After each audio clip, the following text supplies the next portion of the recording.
नमस्कार दोस्तों, स्वागत है आपका कल के पुराण में। आज हम देखेंगे दूसरे अंश के दूसरे अध्याय को। तो आइए दोस्तों शुरू करते हैं। सूत जी बोले, घोड़े से उतरकर सरोवर के पास जल लाने वाले मार्ग से, मूंगों से शोभायमान, कमलों की सुगंध से मस्त, भौरों की गूंज से पूर्ण शोभायमान, कमलों की सुगंध से मस्त, भौरों की गूंज से पूर्ण, साफ पारदर्शी स्फटिक की बनी सीढ़ियों के चबूतरे पर कदम्ब वृक्ष के नए नए पत्तों से छन कर आती हुई सूरज की किरणों के बीच बैठे कल की भगवान ने सुख को पद्मावती के आश्रम में भेजा। वहां पहुंचकर नाग केसर के वृक्ष पर बैठे हुए सुख ने सखियों से घिरी हुई और अटारी के ऊपर कमल के पत्तों की सेज पर शयन करती पद्मा जी को देखा। उसने देखा कि सांस की गर्मी से उनका कमल रूपी मुख मलिन हो गया है और वह अपनी सखियों के दिए हुए चंदन की गंध से युक्त कमल को हाथ से हिला रही है। दक्षिण दिशा से आया हुआ पराग युक्त पानी को धारण किए हुए रसपूर्ण प्रिय पवन तक भी पद्मावती के द्वारा निंदनीय है। ऐसे ही समय करुणामय हृदय से सुख ने प्रिय वचन कहकर पद्मा जी को डाढ़स बंधाया। जब पद्मा जी ने कहा, आओ आओ, तुम्हारा कल्याण हो, तुम्हारा स्वागत है, सुख ने उत्तर दिया, सुबह कल्याणी, मैं सकुशल हूँ।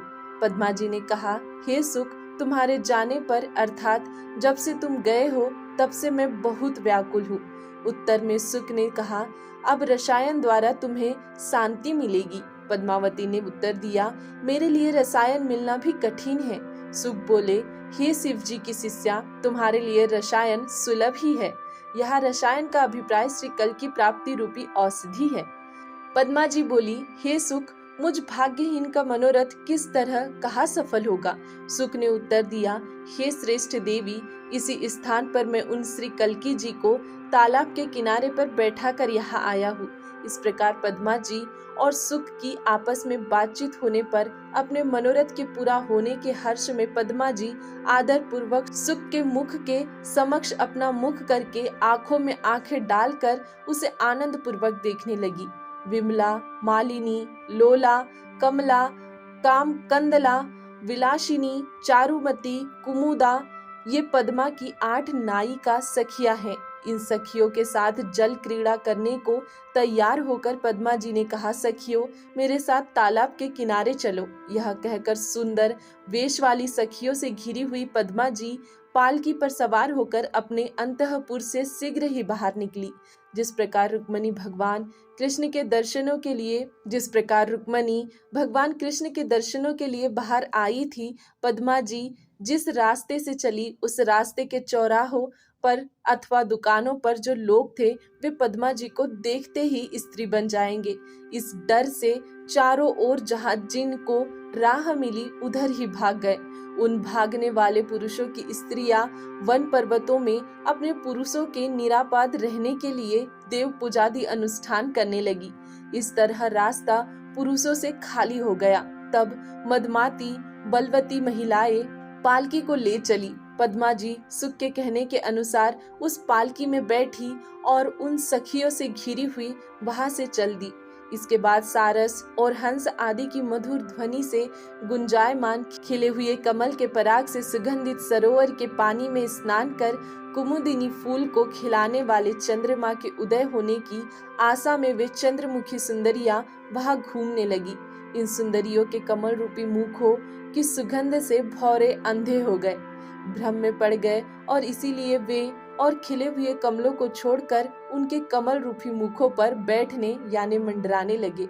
सुंदरियां बार बार इन भौरों को उड़ाती है पर वे उन मुखों में अत्यंत सुगंध पाकर उन्हें छोड़ते ही नहीं है। सरस, हंसी मजाक, बाजे तथा नाच के साथ हाथ में हाथ मिलाकर जल में क्रीड़ा करने व तैरने में मस्त सखियों के मन को पद्मा जी ने तथा पद्मा जी के मन को सखियों ने हर लिया।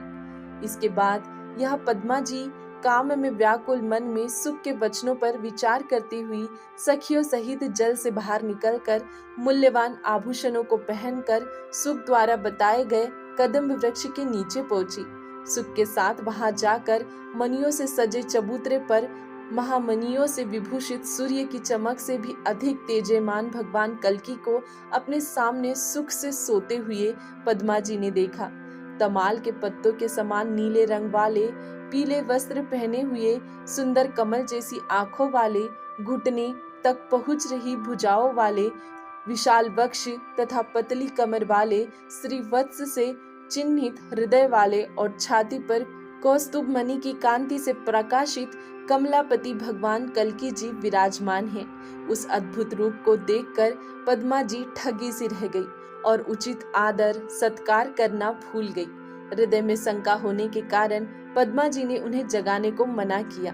पद्मा जी ने सोचा, कहीं ऐसा न हो कि मुझे देखने से ये महान बलवान अत्यंत सुंदर पुरुष स्त्री बन जाए, तब यह मेरा क्या होगा? कहीं मेरे लिए शिव का वरदान अभिशाप का रूप न ले ले। इसके बाद इस जड़ और चेतन संसार के स्वामी भगवान कल्कि जी पद्मा जी के मन की बात को समझकर जागे और देखा कि परम रूपवती पद्मा जी वहां खड़ी है, मानो मधुसूदन भगवान विष्णु के सामने लक्ष्मी खड़ी हो।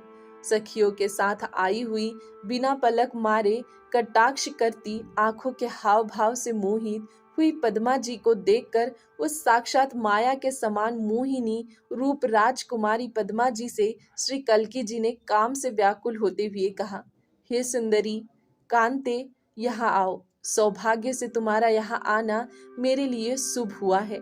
तुम्हारे चंद्रमा के समान सुंदर मुख से मेरी वासना का ताप दूर होकर सुख पड़ेगा। हे चंचल नेत्र वाली, मुझ संसार के विधाता को काम रूपी सांप ने डसा है। तुम्हारी सुंदरता के रस रूपी अमृत से उसकी शांति हो सकती है।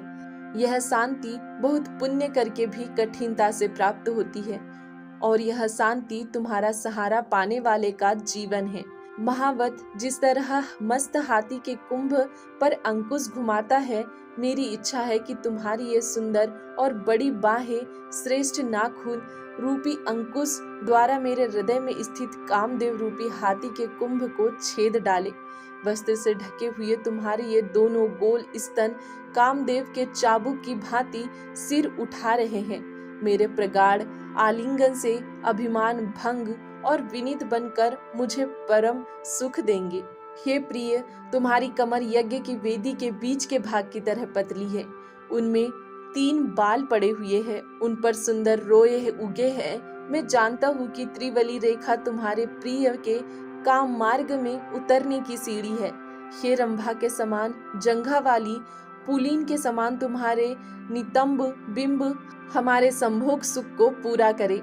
हे पतली काया वाली, छीने वस्त्र से ढके तुम्हारे नितंब मंडल का कामदेव से मस्त हुए पुरुष के भोग की इच्छा पूरी हो जाती है।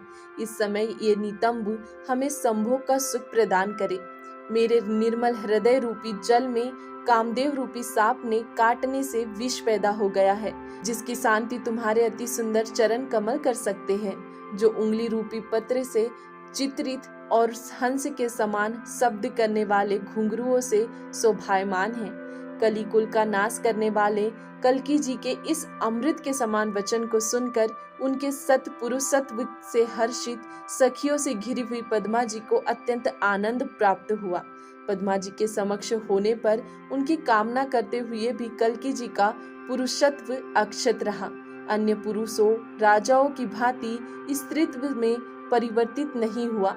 फिर मंत्र मुग्ध से कलांत हुई पद्मा जी अपने कांत यानी कल्कि जी के मन को खिन्न देखकर अपनी सखियों सहित गर्दन झुकाकर हाथों की अंजलि बांधकर धीरता पूर्वक अपने पति को प्रणाम कर कहने लगी। दूसरा अध्याय यहाँ समाप्त होता है।